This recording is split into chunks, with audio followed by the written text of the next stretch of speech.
Tai ką pasiėmėm gerą pamoką, gerą patirtį. Pražiūrėjom rungtynės prieš Lenkiją. Tikrai, manau, neblogos rungtynės buvo. Ir gerai žaidėm, ir gera organizacija. Pralaimėjom, nepasisekė, o toliau žiūrim į priekį. Ir rungtynių tas tarpas toks neilgas, tik tai 2 dienas, galbūt kiek yra svarbiau tas fizinis atsistatymas, kiek galbūt nusiteikimas taktinių dalykų pasirinkimas. Tai jie bus svarbu, bet manau atsistatyti ypač svarbu, nes turim tik 2 dienas, kelionė laukia, tai jo, turbūt svarbiau atsistatymas fiziškai.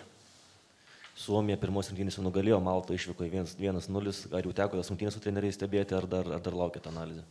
Visų rungtynių nestebėjom, bet pažiūrėjom momentus. Labiau ruošiamės rungtynėm dabar prieš juos, kaip jie įsidėsto, kaip žaidžia su kamuoliu, be kamuolio, o visų rungtynių tai tikrai nestebėjom. Nebent individualiai gal kažką žiūriu. Ir dabartiniais duomenimis pagal viską rungtynius ir stadione dabar jau turėtų būti apie 10 000 žmonių bent rytoj, nes tas susidomėjimas po Lenkijos rungtynių stipriai išaugo galbūt. Kiek pačiam svarbu, kad žmonės pamatė vaizdą Lenkijoje dar labiau, suskubo pirkti bilietus ir palaikyti rinktinę rytoj? Tai manau ne tik Lenkijoje, manau paskutiniai 2 metai parodė, kad galim gerai žaisti, gerai trūksta rezultatų, bet tikrai žmonės vertina, ką mes darom. Ir manau, čia ne tik Lenkijos rungtynių rezultatas, kad žmonės nori rinktis, bet tikrai norim padėkoti, kad visi renkasi, kad nori ateiti pažiūrėti ir mes tikrai atiduosim viską, ką galim.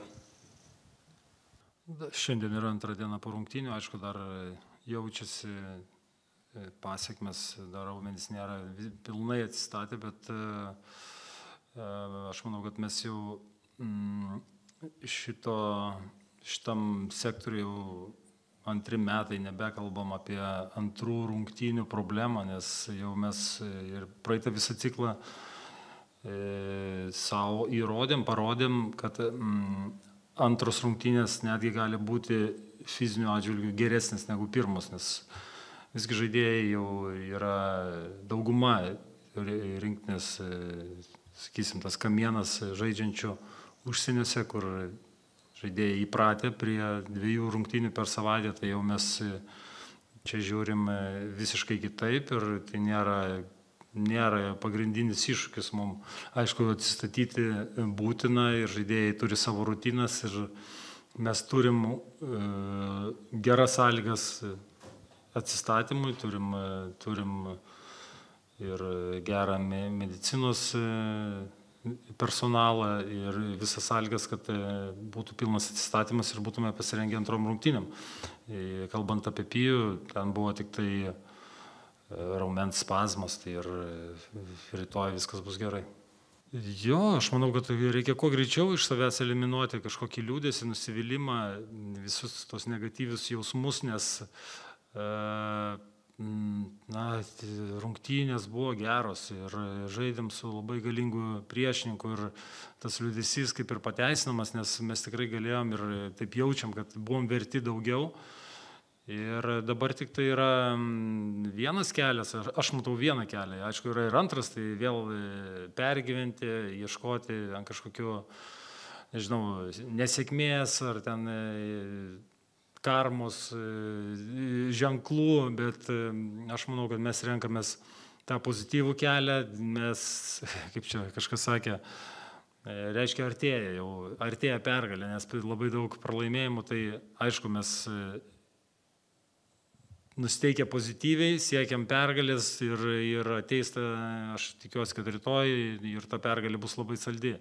Tai manau, kad žaidėjai atsities, jeigu čia tas žodis tinka, po tų praeitų nesėkmingų rezultatų rungtynių ir rytoj su gausiu žiūrovų palaikymu mes turėsim gerą reginį, geras rungtynės ir aš labai tikiu, kad gerą rezultatą.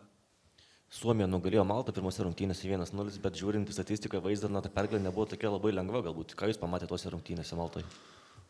Mes tik tai iš tų rungtynių ir dabar ir analizavom savo varžovą, kadangi naujas treneris ir pirmos rungtynės savo turiniu, galbūt tai nebuvo sėkmingiausios ar labai geros rungtynių, bet to užteko pergaliai.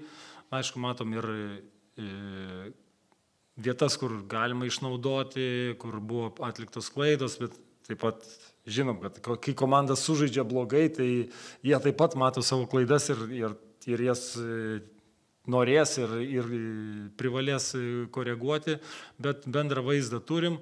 Tai yra solidi, brandi, vyriška komanda, fiziškai galinga, su gera tarptautinė patirtim.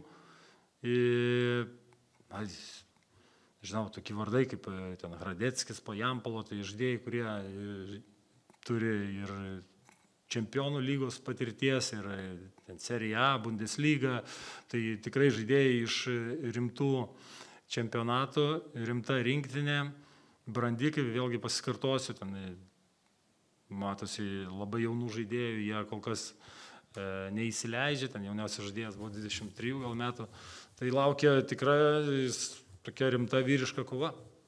Na ir jau klausiu, kaip ir paklausiu jūsų, tas susidomėjimas rungtynėmis labai stipriai šiaip išaugo po rungtynių Lenkijoje, pamatėm, kad bilietų pirkimas auga, šiuo metu tikimės jų apie 10 000 sirgalių stadione, galbūt kiek tai padeda ir rengiantis, žinojimas, kad turi tokį užnugarį, kaip jau minėjo Justas po rungtynių. Labai padeda ir labai pareigoja ir čia dar vienas variklis mum, kad mes privalom žmonėm už tai atsidėkoti, padovanoti jam tą gerą reginį kovą, pergalę pagaliau ir aš tikiuosi, kad mes visi kartu tą pergalę ir švęsime čia.